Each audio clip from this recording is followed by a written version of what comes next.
जोड़ने का काम कर रहे हैं, आपको जोड़ना है। और हमारी लड़ाई में हमेशा खाली आखिरी बात कहूँगा कि याद रखने की जरूरत है कि हमारी लड़ाई जातवाद से है और दूसरी जात में पैदा व्यक्ति के खिलाफ नहीं। हमारी लड़ाई पुरुषवाद से है कि पुरुषों से नहीं है। हमारी लड़ाई सांप्रदायिकता से है कि मजहब और धर्म से नहीं होनी चाहिए। अगर इन चीजों का हम ख्याल रखेंगे तो हमको लगता है कि हम एक अच्छा संघर्ष शुरू कर सकते हैं। और हर छोटी छोटी मीटिंगें, हर छोटे छोटे बातचीत, हर बड़ी बड़ी मीटिंगें, हर बड़ी बड़ी बातचीत, सबका योगदान है। और इसको याद रखने की बहुत ज़रूरत है कि अगर आप अपने विचारों को ज़्यादा से ज़्यादा फैलाएं और जो संविधान की राजनीति है कि हम बहुलतावादी लोग हैं, हो सकता है कि आप कोई और किताब मानते हो, कोई किताब मानता हो, कोई किताब मानता हो, कि एक किताब ऐसी है जो हम सबको जोड़ती है, जो देश को जोड़ती है, वो संविधान की किताब है। तो संविधान की किताब के ऊपर जो संकट है या उसकी भावना पे जो संकट है वो पूरा लागू अभी नहीं हो पाया है। उसके लिए हमको लगातार लगे रहने की जरूरत है और उसमें हमको हर तबके की लोगों की जरूरत पड़ेगी जो है, और उन सबको जोड़ने का काम हमको करना चाहिए, जिसमें हम राजीव गांधी जी को भी याद करें, महात्मा गांधी को भी याद करें और साथ साथ जो है बाबा साहब भीमराव अम्बेडकर को भी याद करें, क्योंकि सबका अपना एक योगदान था, अलग अलग दृष्टिकोण से, लेकिन सब एक चीज में एक थे कि हम देश जो है संविधान से चलेगा, यह देश जो है घृणा पे नहीं चलेगा, यह देश जो है प्यार से चलेगा। जो है बुद्ध ने ईसा से 500 साल पहले ये बात कही, घृणा से नहीं खत्म होती, घृणा जो है प्यार से खत्म होता है। तो वो लोग तो घृणा वाले लोग हैं, हम लोग जो है प्यार वाले लोग हैं। तो जो है कुछ लोग प्यार की दुकानें खोल सकते हैं, कुछ लोग प्यार का जज्बा पैदा कर सकते हैं, कुछ लोग प्यार के लिए तंजीम चला सकते हैं। तो ये अगर इंसानी हुकूक को बचाना है, इंसानियत को बचाना है, तो ये बहुत ज़रूरत है इस बात की। और उस चीज़ को आप समझिएगा केवल इसी में नहीं, बल्कि हमारे आप इस्लाम में भी देखिएगा, मदीना के बाद जब मक्का फतह किया रसूल ने, तो वहाँ भी रसूल ने जो है बहुत ही किसी से बदला नहीं लिया।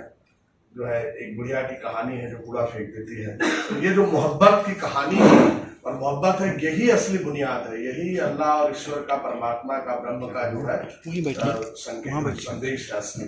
और घृणा जो है हमेशा इंसानियत के खिलाफ की चीज है। तो हम लोगों को लगता है कि आज के दिन हम लोगों को ये लेना चाहिए कि जो घृणा वाले हो उसको हम कैसे हरा सकते हैं, शिकस्त दे सकते हैं, कैसे हम जोड़ने का काम कर सकते हैं। जोड़ने का मतलब एक नहीं है कि हमारी दुनिया एक रंगी है, हमारी दुनिया बहुरंगी जो है। हम अलग अलग तरह से इबादत करते हैं, अलग अलग तरीके से पूजा पाठ करते हैं, अलग अलग चीजों में विश्वास करते हैं, पर एक चीज हमको जोड़ती है कि यह देश हमारा है, यह मुल्क हमारा है, हम प्यार पे बात करने वाले हैं, इंसानियत पे बात करने वाले हैं, हम दूसरे के भी विचार को इज्जत देने वाले हैं, और साथ साथ जो है संविधान की किताब हम सबको जोड़ती है। अगर ये रखेंगे तो हमें लगता है कि बहुत ही जल्दी जो 100 साल पुरानी घृणा की तंजीम थी, आने वाले 25-50 सालों में वो खत्म हो जाएगी। और हमारे ही लोगों ने शुरू किया तो और हमारे ही लोगों ने खत्म करेंगे। इसलिए जब मैं बनारस, अभी तो बाहर से आया हूँ, बनारस का रहने वाला हूँ, और बनारस में जो है क्यों गालिब ने जो है उसको हिंदुस्तान का काबा कहा और कहा कि इसको जो है दिल्ली की कहीं नजर न लग जाए, क्योंकि दिल्ली हमेशा लड़ाई झगड़े का स्थान रहा। बनारस जो है बहुत ऐसा नहीं है कि जातवाद से बहुत उठा हुआ समाज है, या बहुत वहाँ औरतों का बहुत आज़ादी है, या वहाँ पे जो है लोग जो है वहाँ पे ज्यादा फक्कड़ और लंठ लोग रहते हैं, उसको आप कह सकते हैं वो जो है। कि महादेव की जो परंपरा थी उसको आप समझने की कोशिश कीजिएगा कि उन्होंने अपनी स्त्री को किस तरह से प्यार किया, फक्कड़पन कैसे रखा, माल नहीं बनाया। अभी तो वहाँ महादेव का मंदिर ही मॉल बन गया है। तो माल की जो संस्कृति वो दक्ष प्रजापति की संस्कृति है। जो लोग जानते होंगे कि दक्ष प्रजापति का वध महादेव ने किन कारणों से किया था और वो क्या अंतर विरोध थे। तो यहाँ पे लड़ाई अभी दक्ष प्रजापति और महादेव के बीच में चल रहा है। जो है कुछ लोग ये मान रहे हैं कि जो है हम ऐसे ही उत्कृष्ट हैं, और कुछ था कि भाई कर्म से आप अपनी उत्कृष्टता को सिद्ध करते हैं, काम काज करके लोगों को करते हैं और सबकी इज्जत है। तो ये संघर्ष बनारस में बहुत था। 24 घंटे के लिए आए थे गालिब साहब कलकत्ता जाते समय के 23 दिन में, और चेहरे दराब करके जो है उन्होंने किताब लिखी। यही नहीं बल्कि अलबरूनी जब आया तो अलबरूनी ने भी काशी के बारे में लिखा। इसलिए काशी को फतह करने की कुछ लोग कोशिश कर रहे हैं, इसलिए कोशिश कर रहे हैं कि बिना काशी को कब्जा किए आप जो है हिंदू धर्म को फांसीवादी धर्म में बदल नहीं सकते। हिटलर और मुसोलिनी ही मिलेंगे। लेकिन अभी वहां पे मैंने पूछा एक आदमी से, भाई साहब आपको हिंदू राज्य चाहिए, कई लोगों से, तो 10 में 9 लोगों ने बोला कि नहीं, हमें हिंदू राज्य नहीं चाहिए। हिंदू तो कंस भी था, हिंदू तो दुर्योधन भी था। करपात्री जी महाराज थे जो राम राज की बात लिखते थे, उनके राम इनके राम से बहुत अलग है। इन्होंने सीता जी को ही निकाल दिया राम से, जय सिया राम की जगह सिया राम की जगह सिया के बिना सीता हो गई। तो ये जो संघर्ष है, ये भी संघर्ष उन इलाकों में शुरू हो गया है। मतलब मैं ये आपको बताने की कोशिश कर रहा हूँ, ये बहसें शुरू हो गई है, इस पे डिस्कशन शुरू हो गया है, जो पहले नहीं दिखाई दे रहा था 10 साल पहले। केवल हम जैसे कुछ लोग गुरुकुल से पढ़ के आकर के हिटलर और मुसोलिनी के खिलाफ और ये फांसीवादी ताकतें और जो तंजीम राष्ट्रीय स्वयंसेवक संघ की बनी है उसके खिलाफ लड़ रहे थे। परंतु अभी क्या है कि बहुत लोग उन्हीं के बीच से बोल रहे हैं और चीजों को समझ रहे हैं। तो ये जो है असली मुल्क में जो है इंसानियत की जो स्थापना है, लोकतंत्र की स्थापना है, उसका कारण है कि मजहब के लोग भी मजहब को बचाने के लिए सांप्रदायिकता से खड़े हो रहे हैं। जो है लोग जो है कह रहे हैं कि ये परंपरा दक्ष प्रजापति की परंपरा है, जो अपने को उत्कृष्ट बनाने की, माल बनाने की संस्कृति है। हम लोग जो है मतलब महादेव की परंपरा के लोग हैं। वो भी संघर्ष बहुत तीखा हुआ है।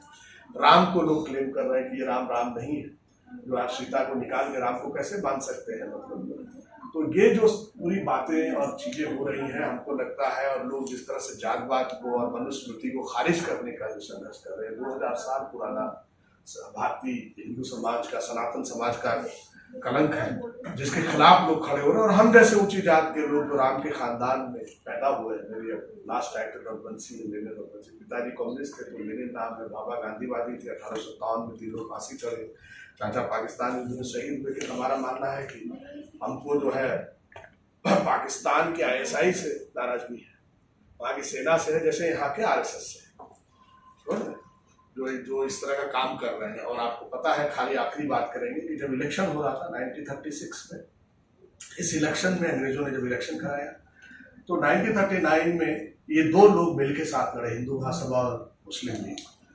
मुस्लिम लीग की स्थापना आपको पता है कि पहले हुई थी तंजीम मतलब तालीम के लिए। बाद में 1931 में जिन्ना साहब का उस पर कि एक हिस्से पे कब्जा हुआ था, तो इसलिए उसको RSS के साथ कंफ्यूज कभी न करें, क्योंकि वो RSS से पुरानी संस्था थी, बनी दूसरी चीज के लिए थी, बाद में करते। लेकिन RSS शुरुआती दौर से ही 2 राष्ट्र की बात करती थी। दोनों मिलकर चुनाव लड़े, बंगाल में सरकार बनाए, सिंध में बनाए, और सिंध की पार्लियामेंट में पाकिस्तान बनने का प्रस्ताव 1939 में बना। गांधी को लगा कि बाप रे बाप, अंग्रेजों ने मूर्ख बना दिया, इसलिए गांधी ने कहा अंग्रेजों भारत छोड़ो और करो या मरो। और ये नारा उन्होंने लगाया, उनको लगा कि धोखा दे दिया ब्रिटिश औपनिवेशिकता। तो बहुत से लोगों को लगता है कि उसी का इस्तेमाल करके यह देश मुल्क 2 हिस्से बना। लाखों लोग दोनों तरफ मारे गए, उनका अभी भी दर्द है दोनों तरफ, परंतु उनके साथ कभी भी कोई क्षमा याचना, रिकॉन्सिलिएशन नहीं की गई। तो ये भी समझने की बहुत जरूरत है। ये भी आगे चल करके जब सच्चा भारत खड़ा होगा, जो हमारा भारत है, जो शास्त्रार्थ पे है, मसले हुक्म पे है, मदीना कॉन्स्टिट्यूशन पे है, रसूल की उस समझदारी पे है जो बेलाल को गुप्त करा सके, बीबी फातिमा को जो है मोहब्बत कर सके और इज्जत दे सके। जब ऐसा भारत और एक मुल्क खड़ा होगा, असली बनेगा, तब हम लोग जो है अगल बगल भी अपना काम शुरू करेंगे और जो है वो उसका असर भी पड़ेगा। क्योंकि अगर आपने तालाब में कोई पत्थर मारा है, हम सब एक हैं, हमारा खून एक है, हमारी कल्चर एक है, तो उसका असर उस इलाके में भी पड़ेगा।